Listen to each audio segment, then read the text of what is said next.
the team regains their confidence. As they carefully move forward through the city, Captain Galewolf suddenly raises his hand, signaling everyone to stop because he senses movement. Something is right above them, to which Yetian quickly checks its identity using his talent window and sees it's a fire-breathing lizard, a low-tier beast with a novice-level innate talent, and low-tier fire talent starts bursting flames towards the group. The other crew members step in confidently, since Yetian and Galewolf handled the earlier monsters. Galewolf reminds everyone that while the lizard is low-tier, its flames can still be dangerous, so they need to be cautious. The small squad charges into action and Yetian watches from the side, a little concerned at first, but Galewolf reassures him that the team will be fine. A short while later, the group returns victorious with the beast taken down. They celebrate the smooth win and give credit all around. One of them tries to downplay their role, but another points out that the distraction arrow made the kill possible, proving that teamwork won the battle. One of the team members says that it was an easy fight, and he doesn't feel tired at all because that low-tier creature didn't put up much of a challenge. Moreover, he feels confident, even ready to face a few more if they come.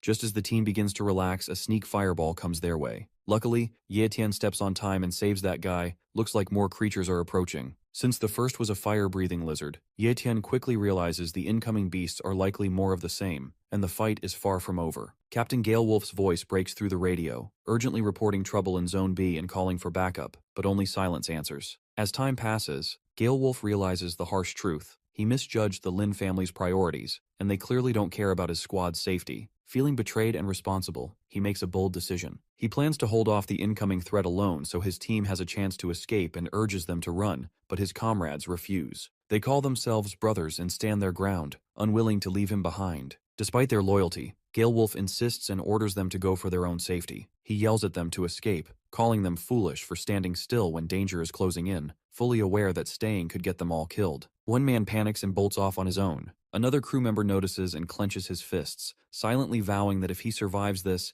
he'll make that coward pay. Galewolf then turns to Yetian, recognizing his potential and strength. He tells Yetian to take the two younger teammates and get out while they still have a chance, saying that losing someone as gifted as Yetian would be a waste. The rest of the team agrees and urges him not to throw away his future by staying behind in a fight that can't be won. Yetian quietly pretends he's going to follow their advice, but instead of running away, he suddenly charges forward, and a burst of powerful aura explodes from him, freezing everyone in shock. That strength, the unmistakable aura of an elite martial warrior, leaves the team stunned. No one expected that Yetian had been hiding his true power all along. Deep down, Yetian knows he never intended to show his full strength, but if he kept it hidden now, the entire Galewolf team could die. Galewolf could easily escape alone if he wanted to, but he's choosing to stay and protect everyone else. Witnessing that courage, Yetian realizes he can't turn his back. He steps forward, not to escape but to fight. As he looks ahead, Yetian questions whether hiding his strength and staying silent makes him any better than the selfish people in the Mo family. But there's no time to dwell on that. Even if exposing his true power causes trouble later, it's a risk he's willing to take. He believes in Captain Galewolf's sense of fairness and trusts the captain won't treat him poorly for stepping up when it truly matters. As Yetian fully unleashes his strength, a wave of raw power rushes through the air.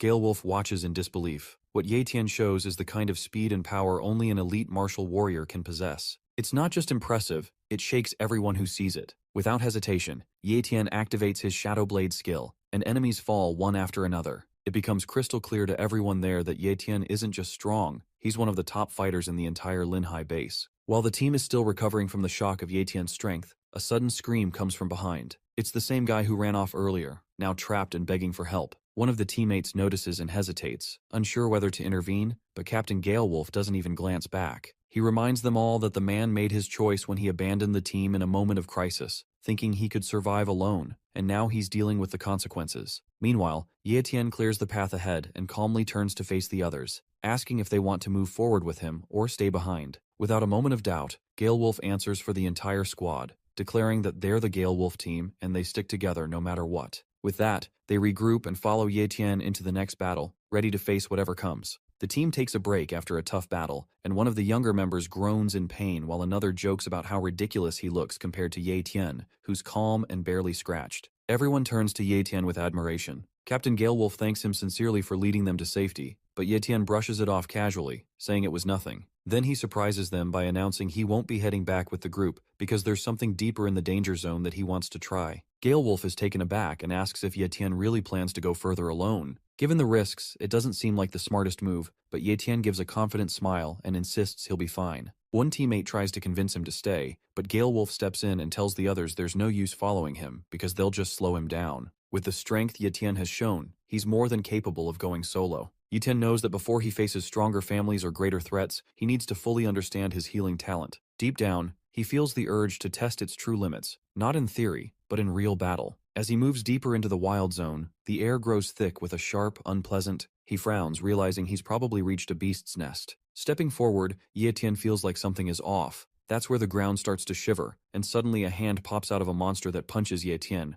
but he immediately gets a hold of himself. It appears Ye Tian has spotted the King of Lizards, exactly what he was hoping for. A perfect challenge to push his healing powers to the edge and see how they hold up in a real fight. The lizard immediately breathes fire, and it burns Ye Tian or his shirt, at least as he seems rather excited for this opportunity. Meanwhile, not far behind, the Gale Wolf team catches sight of the battle. Captain Gale Wolf spots the familiar figure going head-to-head with a massive creature. It's Ye Tian. Facing the fire-breathing King of Lizards without hesitation, Ye Tian charges forward with calm determination. He knows this isn't just a fight. It's a chance to truly test the limits of his body and healing talent. Instead of ending it quickly, Ye Tian deliberately stretches the battle, choosing to withstand constant damage to see if the beast's flames can break him or if his healing will outlast the assault. Explosions of fire rage across the battlefield, lighting up the area in relentless bursts for nearly an hour. From a distance, the Gale Wolf team watches anxiously. One of the members quietly wonders if Ye Tian is even alive. Captain Gale Wolf, though clearly worried, admits there's nothing they can do. The intensity of the fight is far beyond their level. Finally, as the flames begin to fade, Ye Tian walks out from the scorched ground, calm and steady, standing over the fallen beast. He looks down at the creature and quietly mutters to himself that he's won this gamble, and more importantly, his healing talent has passed the test.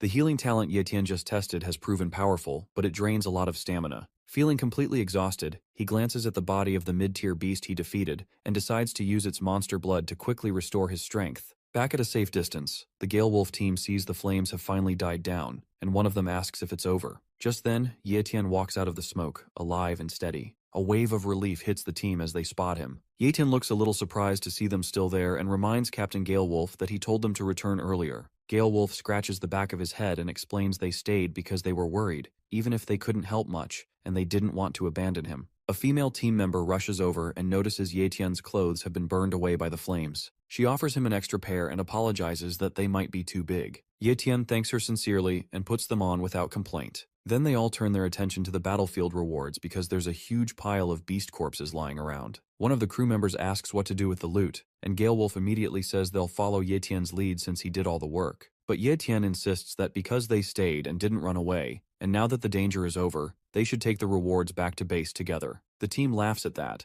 and one of them jokes that even though the beasts didn't kill them, hauling all these heavy bodies back might be what finally does them in. The moment Ye Tian refuses to carry the defeated beasts back, Captain Gale Wolf looks puzzled and asks where he's heading instead. Ye Tian simply says he's going to the area where the mighty ants live, and that instantly grabs the captain's attention because Gale Wolf knows how dangerous that place is. He explains that while a single mighty ant might seem weak on its own, everything changes inside their nest. They live in massive groups and attack together with overwhelming force, and even powerful warriors struggle to survive once surrounded. Gale Wolf warns that going there alone is basically a suicide mission. Despite the warning, Ye Tian remains confident and determined to move forward. Soon he arrives near the ant nest and sees the area is already packed with people. Powerful groups from different bases have gathered. Ye Tian spots members of both the Mo family and the Lin family among the crowd, and then his eyes land on an old man standing with a strong presence. Ye Tian wonders which family the man belongs to, and it turns out he's Elder Qing, a respected warrior from the Iron Fang base. Seeing so many powerful figures gathered in one place, Ye Tian realizes that this mighty ant mission isn't just dangerous,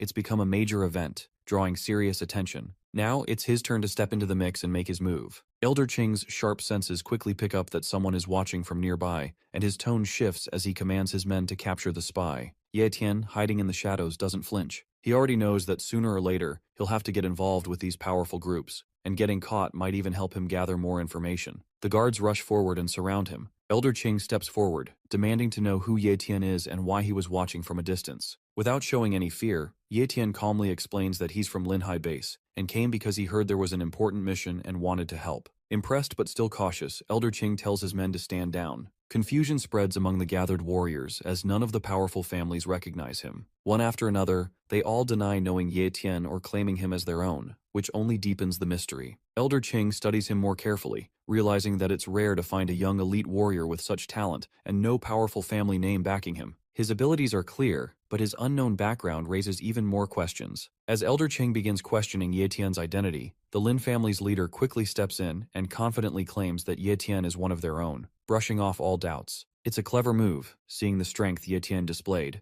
and he clearly doesn't want to risk letting such talent slip away. Ye Tian watches the scene unfold without surprise, having already expected that once they realized he was an elite martial warrior, someone would try to recruit him on the spot. The Lin family just happened to be the fastest to act. Without making a scene, Ye Tian plays along and blends into the group, keeping things simple. The Lin family head looks pleased with himself, thinking he got lucky by gaining a powerful new ally without having to lift a finger. To him, this is a win. Meanwhile, high above the scene, two girls are watching from a hidden spot. Xiao is clearly annoyed and finds it amusing that the Lin family is trying to claim Ye Tian as some prize. Beside her, Yueling agrees, feeling that Ye Tian doesn't belong in a second-rate clan like the Lin family. In her eyes, someone with Ye Tian's potential should be standing at the top, somewhere like the martial pavilion. Now that Ye Tian's identity as an elite martial warrior is out in the open, he knows things won't be as simple going forward since hiding his true power is no longer an option. Still, with the strength he currently holds, Ye Tian isn't worried because he's confident he can handle whatever comes his way. Just then, a voice calls out to halt, and one of the martial warriors reports to Elder Ching that the formation is complete and everything is ready for the operation.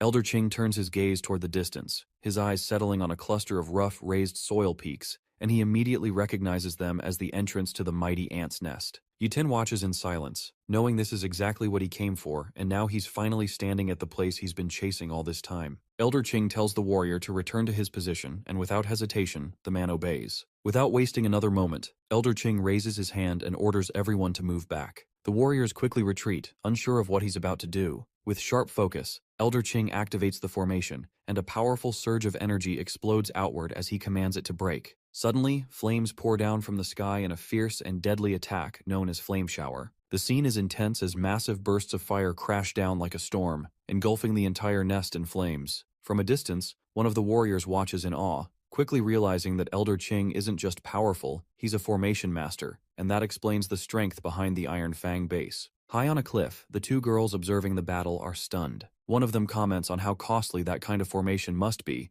and wonders if Elder Ching has gone too far, but deep down, they both know the truth. The Iron Fang base has its own ambitions, and if using one powerful formation helps them gain control over Linhai base, then it's a price they're clearly willing to pay. On the battlefield, all eyes turn as the flames finally begin to fade, revealing a flattened mound. The destructive force of the attack leaves the warriors speechless, but something isn't right. There are no mighty ant bodies in sight. No corpses, no remains, nothing but dust and ash. Warriors quickly scatter, searching for proof that the creatures were destroyed, but their efforts come up empty. The nest seems empty, and tension builds as doubt creeps in. Did the flame shower really wipe them all out? Or is the real threat still hidden underground? Ye Tian clenches his fists, clearly frustrated, because without a full body, he can't copy the mighty ant's talent, and the intense attack has turned everything to ash. Watching from a nearby cliff, Yueling narrows her eyes and thinks to herself that while Elder Ching's formation worked, it may have gone too far. Stirring up a mighty ant nest with such an overwhelming attack is like kicking a beehive and hoping nothing stings back. Suddenly, one of the warriors notices something strange, a dark hole where the anthill used to be. It's so deep and shadowy that no one can see the bottom.